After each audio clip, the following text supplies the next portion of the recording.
கிரிவல பாதையில் அமைந்துள்ள தவஞான பீடத்தில் பிரபஞ்ச ஐஸ்வர்ய வராகி அவர்களுக்கு இன்றைய நாளில் நவராத்திரியின் 5வது தினமாக பூச்சொரிந்து பூஜை செய்யப்பட்டு வராகி ஜொலித்து கொண்டிருக்கின்றாள். பக்கத்திலே லலிதாம்பிகை அம்மையார் அமர்ந்து ஆசீர்வதித்து கொண்டிருக்கின்றார். சிவபெருமானும் சித்தி கணேசாவும்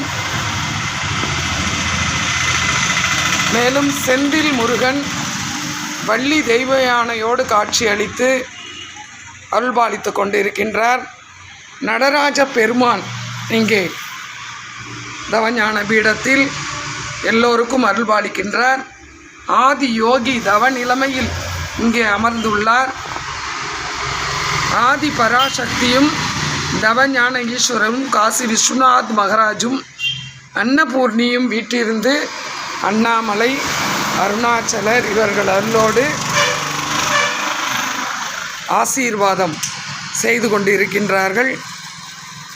இதை காணும் அன்பர்கள் அனைவருமே நீண்ட ஆயுள் நிறை செல்வம் ஓங்கு புகழோடு வளர வேண்டும் என தவ ஞான பீடத்தின் சார்பாக இறைவனை வேண்டிக் கொண்டு உங்களிடமிருந்து விடைபெறும் உங்களுடைய அன்பு தவம்.